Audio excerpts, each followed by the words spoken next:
Happy New Year. It is a beautiful sunny day in Abeokuta, Ogun State capital, Nigeria. I'm glad to be with you once again this year, 2024. What a pleasant day, and I have the opportunity of also having great scholars in my midst. This is Your Image with Akin Okudero, a public relations program that mirrors the society, that connects and engender collaboration, engender development, and national unity. Today we are looking at the topic, understanding the town and gown effects of agricultural universities. There has been a lot of misconceptions, and some do not have the great understanding of why the universities of agriculture were established. I have with me Professor Kolawole ADEBAYO. Professor Kolawole ADEBAYO is a professor of agriculture and rural development, and also Deputy Vice-Chancellor Development, Federal University of Agriculture. You're welcome, sir. Thank you very much, sir. It's great to be on the program. He's not alone here. I also have another giant, another great scholar, and in the person of a Professor Olalekan Jacob OLAOYE. Professor Olalekan OLAOYE is a professor of fishery extension and production management. He's also currently the director of agricultural media resources and extension center of the Federal University of Agriculture. You ask me why the two giants are here. Of course, you will know very soon. You're welcome, sir. Thank you very much, sir. Well, just looking at the topic, understanding the town and gown effects of agricultural universities, maybe all over the world, and Nigeria in particular, because it was of recent development. Let me first of all congratulate Federal University of Agriculture on the current rating as the best University of Agriculture in Africa. What does that contain? And what has been the trajectory? Another one of today. Today, I also have the great news, that's a breaking news, that FUNAAB is ranked as the 11th best value university in Nigeria for international students, and is placed among the top 25% best value university in world ranking. That's a great achievement. What has been the trajectory? Professor Kolawole ADEBAYO. Thank you very much. The Federal University of Agriculture, Abeokuta, was established along with the sister institution, the Federal University of Agriculture, Makurdi, in 1988, January 1, by the proclamation of the federal government. And the reason for establishing those universities then, and then later the University of Agriculture, Umudike, was added to that mix. The reason for doing that at that time was to have specialized university dedicated to agriculture. And the mandate for those universities were very clear: teaching, research, and extension services to support the agricultural ecosystem in Nigeria, particularly with the provision of high-level manpower for that sector. And to a large extent, we have been building on this up till today. And that is why last year we were ranked the second best university in Nigeria and the best public university. And what they do in ranking us is to look at the key performance indicators that we were supposed to achieve. What are we doing in research? What are we doing in the teaching of our students? And what are we doing in extension services? Research, funding, research impact, and research collaborations and partnership are one group of indicators. Then the quality of our alumni, the quality of our products as rated by employers, that's a key indicator. And then people who interface and interact with our products also either at during their training or immediately after their training also give feedback to that system. And then finally we do an outreach service through the agricultural systems of the country by collaborating with agricultural extension projects, by collaborating with research institutes, and ensuring that we make input that advance the cause of agriculture in the country. So that's the basic thing we are doing, and that's what we've been honored over and over for. Well, there has been an argument from the public space that they do not understand the essence of Federal University of Agriculture when they have shortage of food in the environment. How can you defend that? Okay. Federal Universities of Agriculture are not commercial farms. We need to make that very clear. So the aim of Federal Universities of Agriculture is not essentially to produce food. We are to train the people who will produce the food or work in the industries where the food is being produced. So that one has to be set clear. The other thing that we need to clear is that beyond manpower, which is our primary function, there are other factors aligned with the production and availability of food. Giant among this is infrastructure. Okay. Giant among this is the ancillary services in transport, in electricity, in cost of energy. If all of these are not in place, the manpower is not enough to deliver what is needed. One thing that is very clear so far is that there is no shortage of qualified manpower, which is our primary mandate. And that is why, despite the fact that a large number of Nigerians are moving out of the country, we still have quite a sizable number keeping the system running. There are countries in the world today that if the number of people who moved out of Nigeria, qualified people who moved out of Nigeria, moved out of these countries, those countries would have shut down by now. So yes, we have our core mandate to which we are contributing to, and the impact is also moderated by those other services and facilities that needs to be provided. Thank you very much, Prof. Professor Olalekan. Thank you, sir.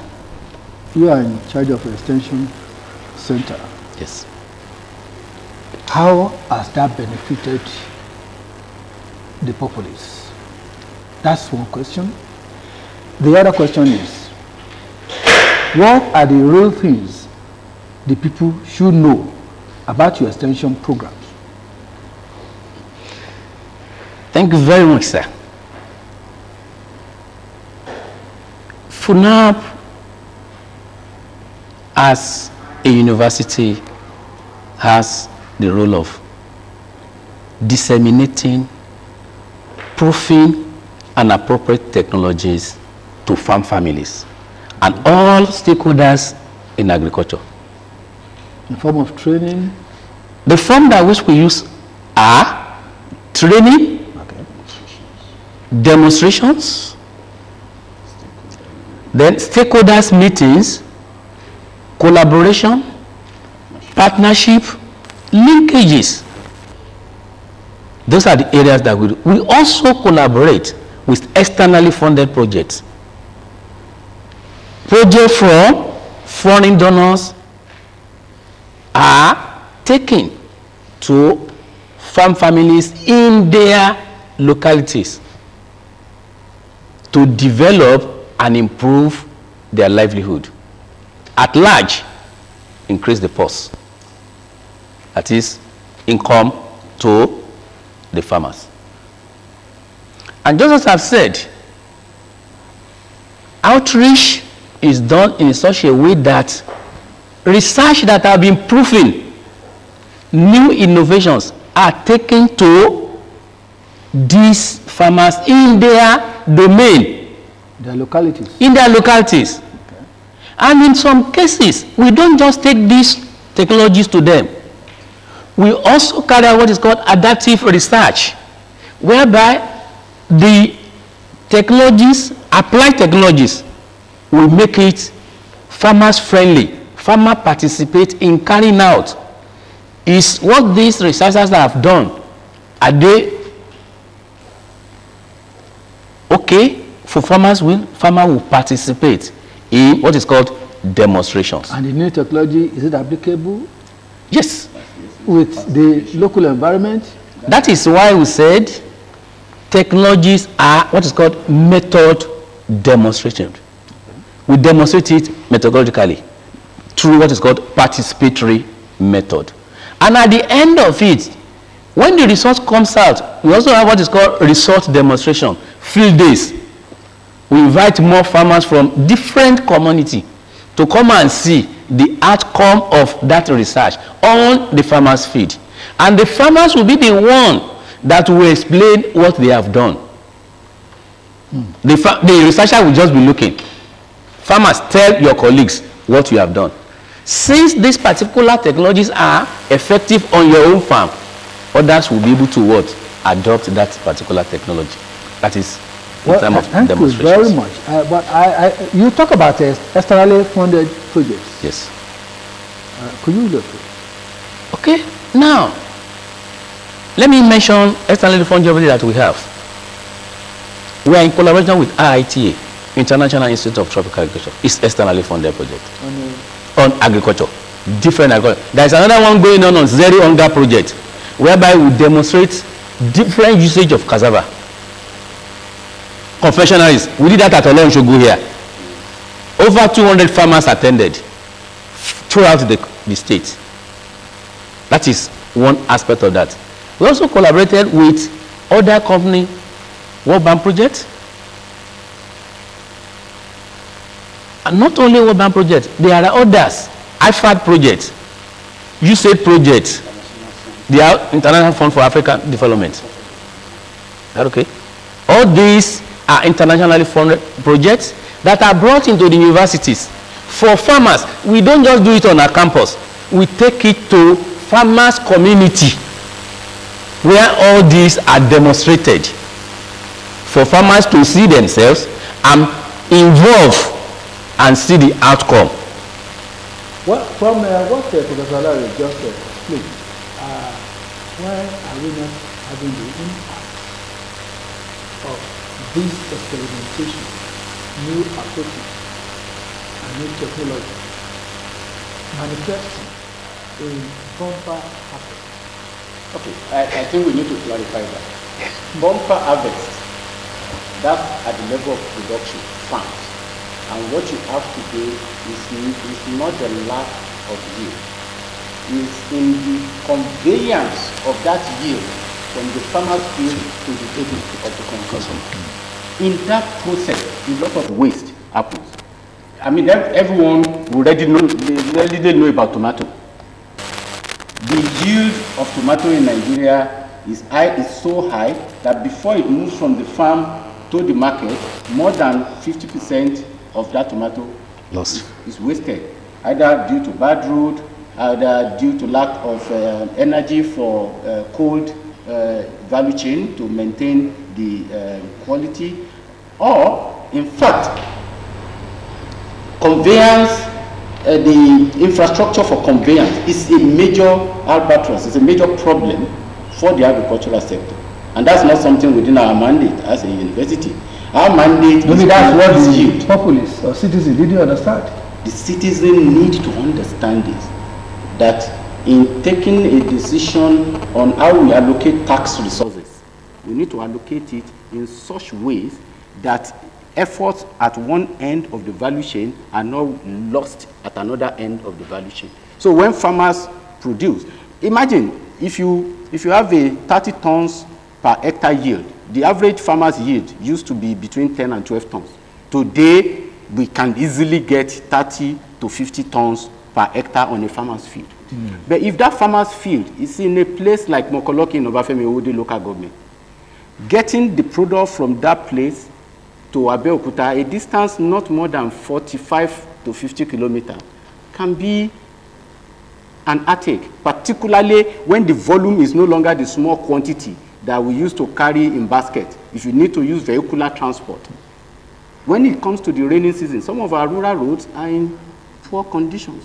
And then storage facilities near market centers are missing. I know that there are some projects like the Special Agro-Industrial Processing Zone that Ogun State is trying to go into now that are going to be addressing some of these constraints. But these are some of the things that we could have been doing more than a decade ago to prevent the situation that we find ourselves today.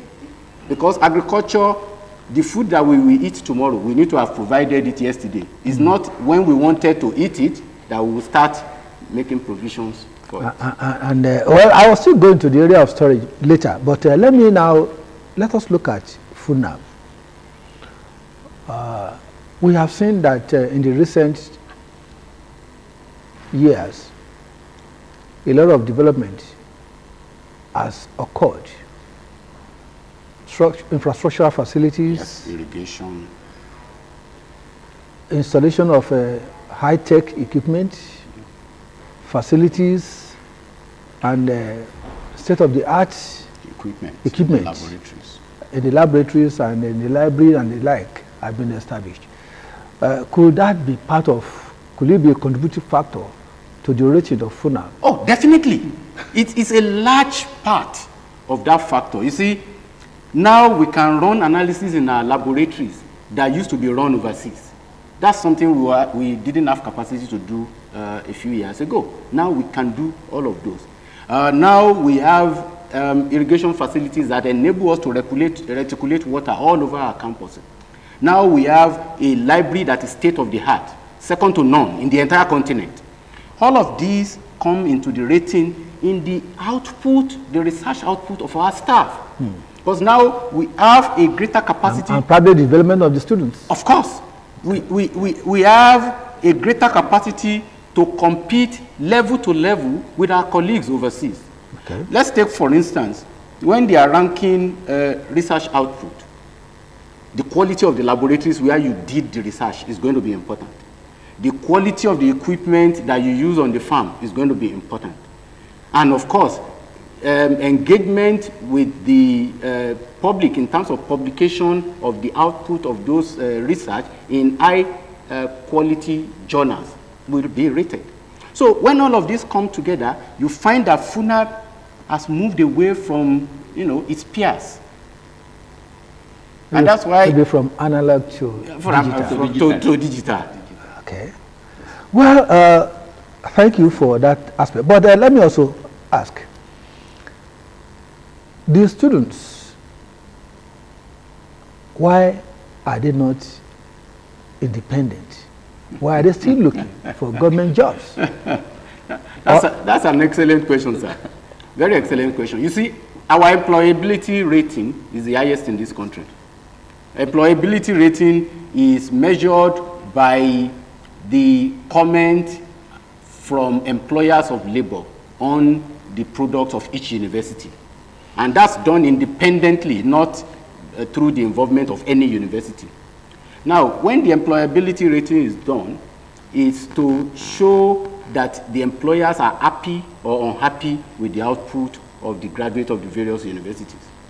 Now, that's one leg of the job. The second leg of the job is for graduates of agriculture to be job creators and not job seekers. To be independent. To be independent, to establish their own farm. The knowledge we have ingrained in them is only an aspect of what is needed. They need sustainable access to land. They need sustainable access to finance. They need sustainable access to proper market facilities. Even security. Sustainable, of course, security, that they can go to the farm and feel safe. Now, when you put all of this down, then their knowledge becomes useful. But if somebody is knowledgeable, but is afraid that he will be kidnapped, if somebody is knowledgeable but couldn't traverse the road, if somebody is knowledgeable but didn't have the fund, access to fund to use to implement the knowledge, then there are challenges. And this is what I mean by the system is only as strong as its weakest link. Well, Professor Olalekan, thank you, sir. You are in the extension center. Yes. What could you, how do you rate the percentage of your students or the ratio of those ones who do independent farming or agricultural activities compared with those people who get engaged by government. Because FUNAAB is a specialist university. Thank you very much, sir. All the students at part 4, they engage in what is called community farming scheme. Community farming scheme is in the sense that these students will go to rural area and stay there for 1 year. By that, they mingle with the community, use those resources there. Some of the parents of these students now move to this community, some of all these communities, and buy land for their wards or children to establish in some of all these communities. Typical example, if you go to Elishon, you see some there. Dogboli, you see. Iwoyeketu, you will see. Shagaorile, you will see. Even Kabiesi, or some of them. And you can see, practically, these students are involved in the community. And they decided to stay there. Some of them have permanently stayed there now. They even marry from the locality there. On graduation. Upon graduation. And both of them are now managing. They are doing beautifully well. Some of them, you go to them and can you now come and take government jobs? They tell you, no, sir.